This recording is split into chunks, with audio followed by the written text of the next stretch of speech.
What's up, YouTube? It's the Action Figure Grader coming back to you with another vintage collection market update.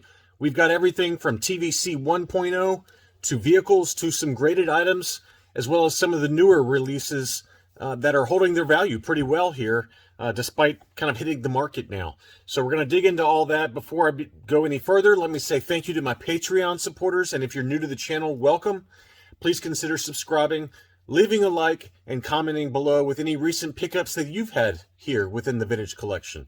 We've got a lot of great new releases coming this year, and I looked at my pre-order schedule for the Big Bad Toy Store, and it's kind of terrifying how much stuff I've got coming over the next few months. Here was a Jango Fett. This one did have kind of a pretty sizable crease there on the front of the card, as you can see above the blister there on the left-hand side of the card back. That did not stop the bidding, though. That still sold for $167.50, despite that pretty major crease on the card.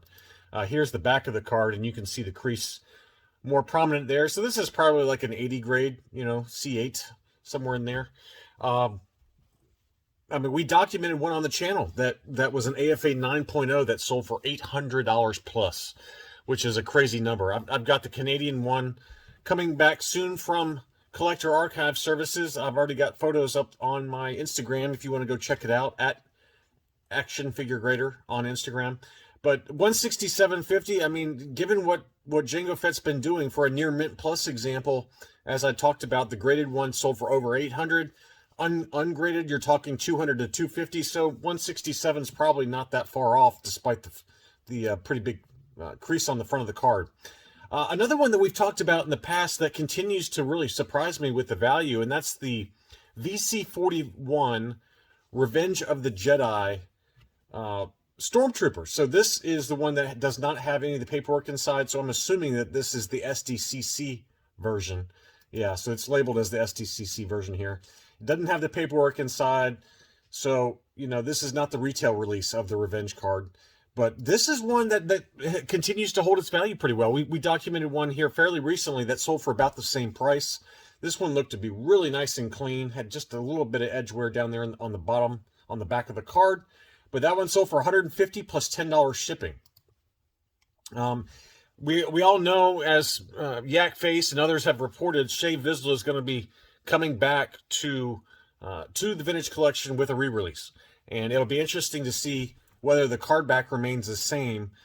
We did note, I believe, Obi-Wan Kenobi and Boss Bounty noted that the VC-113, which we're going to talk about here shortly, Republic Commando, is coming back on the Expanded Universe card back. There's not going to be any change to it. And so you can probably expect Shea Vista to be the same. And what I find interesting is that the first release for her hasn't really gone down at all, despite the fact that we know she's coming in a re-release. So it's kind of taken a different, I think maybe, if you look at Ahsoka, for example, VC, whatever it is, 102, that one really dropped a lot. But it had a lot further to fall, right? It was kind of in the $800 range or $900 range for an ungraded example. That's closer, it's gotten closer to $300 to $450, somewhere in that range. And Shea Vista was always kind of like, let's say, max about $400.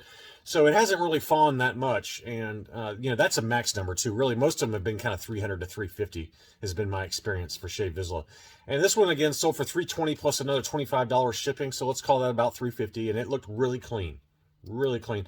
Now the only issue is this was in Singapore, so me personally, I'm not paying that kind of money for a TVC 1.0 in Singapore. I have no way to know how they're going to pack that thing, how it's going to make it overseas. It's just too much risk of damage, in my opinion, for an overseas shipment.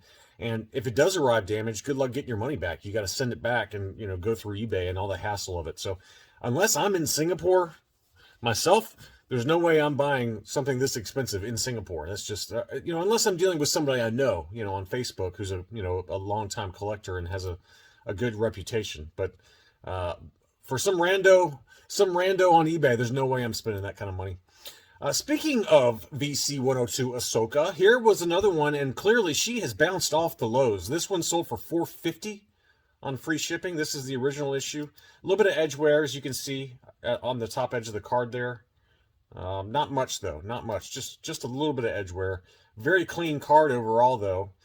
And You know, we had documented several over the last few months that had kind of in that 300 to 350 range. Again, this one sold for 450. 450. So that's a pretty big jump. Let's call that about a 30% jump off the lows for the original issue Ahsoka. So just found that interesting to see that she is creeping back up in price. Again, as we talked about, VC-113 is coming back out here soon, and it is unpunched too, which I saw at least a few unpunched examples. So got to get me one of those. But this is the original issue US card. Very clean. It was punched though, but it still sold for $147.50.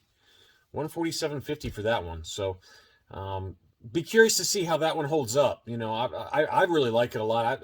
I've been on record that says I want to get one of these original issue Republic Troopers. It just looks so good. I love the way it looks. And I always love these character debut stickers. I don't know what it is. It's just something about that character debut sticker really hits me in the right spot. Here was a VC-114 or a Marco or Prune Face if you feel like talking dirty to me. I believe this was a Walmart exclusive, but don't quote me on that. It had a little bit of edge wear at the very top of the card there, as you can see. That was still sold for $125 though. $125. Pretty good number. Pretty good number for a Prune Face unpunched example with a little bit of edge wear there. Boba Fett on the Droids card back, the Target exclusive. This one continues to hold its price around $60. That's been about the going rate. I've seen as low recently as $47 to a high of $68. That's kind of been the range over the last week or so for this Target exclusives droid. And, you know, it's really strange to me. And John Miko from the Facebook Vintage Collection group mentioned this. Is like, why hasn't the U.S. gotten our cards yet? I mean, I got mine from Boss Bounty, so, you know, I've got one. But my order is still, you know, it was canceled, but they're still charging my credit card. I mean, it's just so bizarre. And nobody in the U.S., to my knowledge, has really gotten these yet. You know, maybe sporadically at stores, people are spotting them, but I have not. I have not seen many people get theirs yet. And it's what is taking so long? What is taking so long? I don't get it. Everyone else in the world has it except for the U.S. But anyway, two of these did sell at $60 plus $5 shipping, and that's kind of the going rate right now for a pretty good condition Boba Fett. This one had a big scratch on the top of the card, as you can see too, probably from being poorly packed by the lovely folks at Target. But that seems to be about the going rate. It's kind of $45 to $65, somewhere in that ballpark. This one surprised me. This is the Bad Batch 4-pack, the Amazon exclusive. And it might just be a exchange rate issue because this one sold for 70 Great British pounds.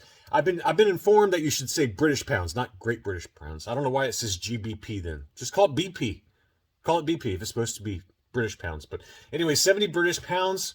That's approximately $91 US. And here in the US, it's not selling for that. I can tell you that. So I think it's part of it's the exchange rate, and maybe it was somebody that just overpaid. I don't know if I'm over in the UK right now. Are you guys paying 70 pounds, or are you guys paying less than that? But this one, at least on eBay, sold for 70 pounds, and it looked pretty clean overall. I mean, it looked like a nice clean example, and the seller did provide lots of photos to show how clean that example was. But man, I've got mine at CAS right now, being encased. I cannot wait to see it. It's going to be really nice.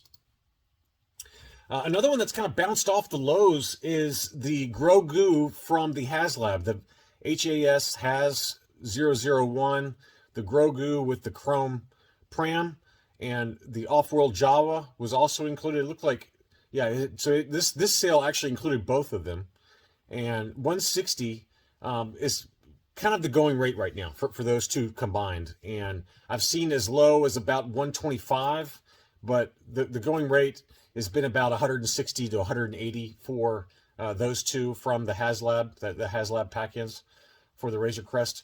This one did have a little crease, as you can see right there on the back of the Jawa, but gives you a rough idea. If you know, for those of you like me who did not purchase the Razor Crest, if you were looking to, just to get those mint-on cards for your collection, that's been about the going rate. These two were not very, very mint or anything like that, but I saw as low as I think 145, and a high of about 200 has been kind of the rate this week that I found on eBay for those two pack-ins.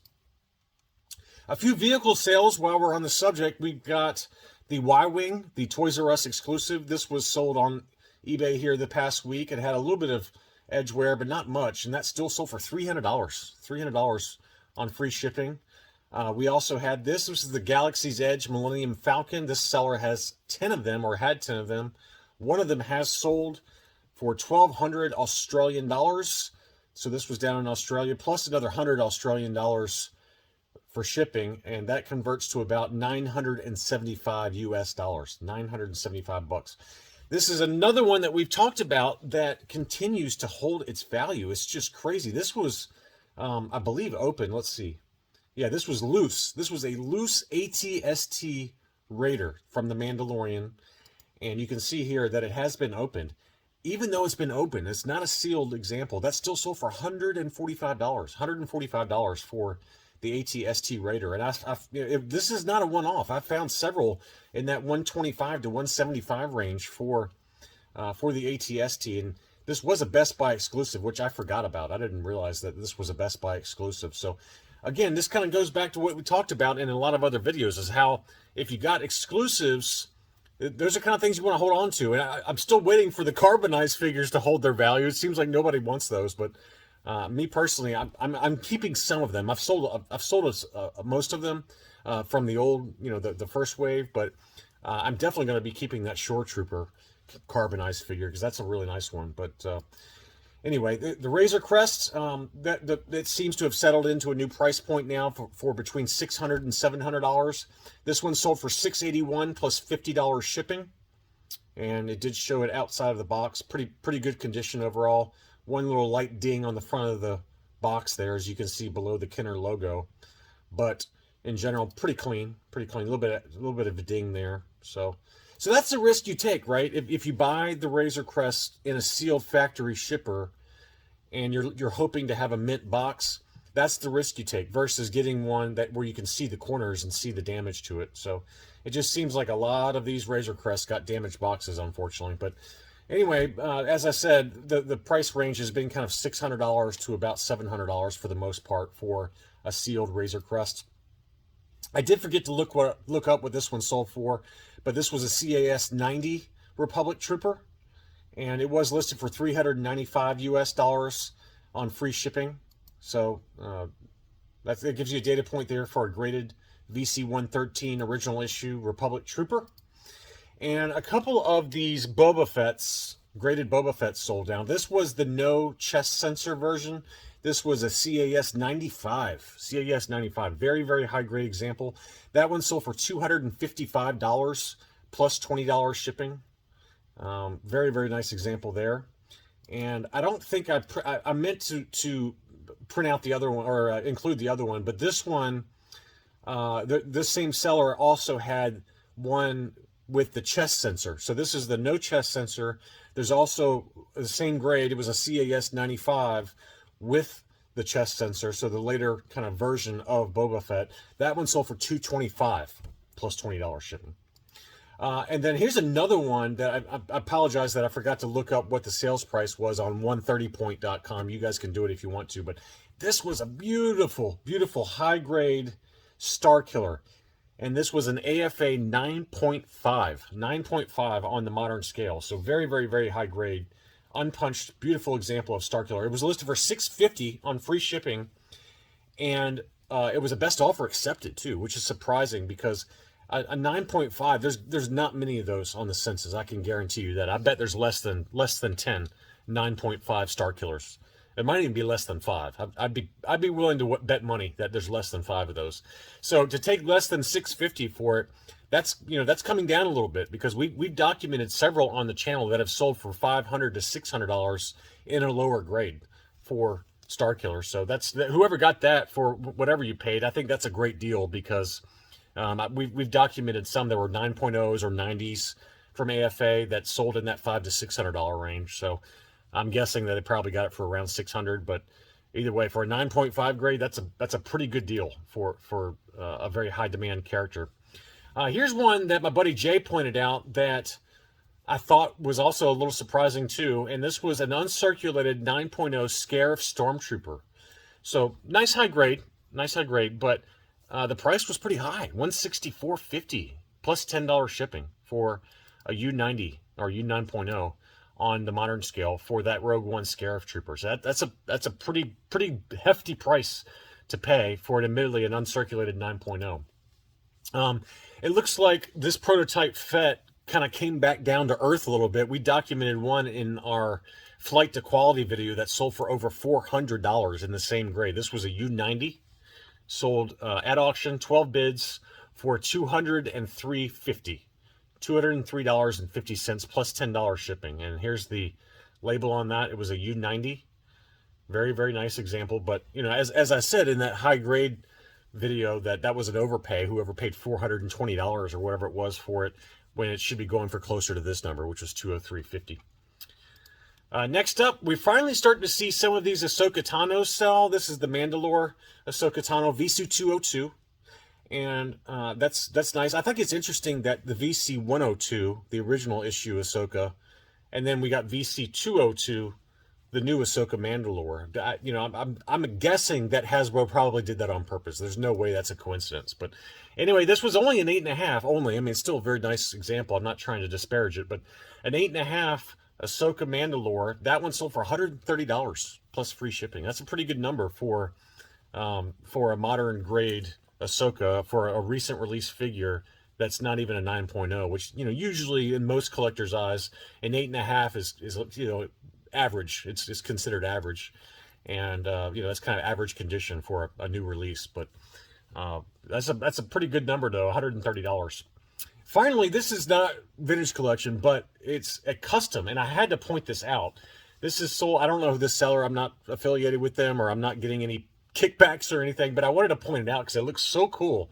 It's called the Cardboard Galaxy, and he made this awesome cardboard insert that probably should have been included by Hasbro for the Tantive 4 corridor playset, but you can see here how it plugs right in perfectly with that awesome playset. Look how great this looks. That is, and they sell for $36. He's got one left. 3 of them have sold, but that is amazing. I mean, he did an amazing job on this. Look at that. Look how great that looks. I mean, to me, it's a criminal act by Hasbro, the fact that they didn't include this. Now that I see this, it's a criminal act that they didn't include this as part of the playset. So anyway, custom playset with chairs. It fits, it slots in perfectly with that Tantive 4 playset. It would be great for photos, you know, people who are into vintage collection photography. This is a really cool addition. So look him up if you are into kind of photography and, you know, that kind of thing. This is perfect for that. And again, it's $36. The Cardboard Galaxy is the seller's information on eBay. I'm not affiliated with them or anything like that, but that's a really, really cool custom insert for that Tantive 4 playset. Anyway, that's all I really got for this video. I hope that you enjoyed it. Please comment below with any recent pickups. I'd love to hear what you guys are buying. And thank you so much for watching, and have a good week.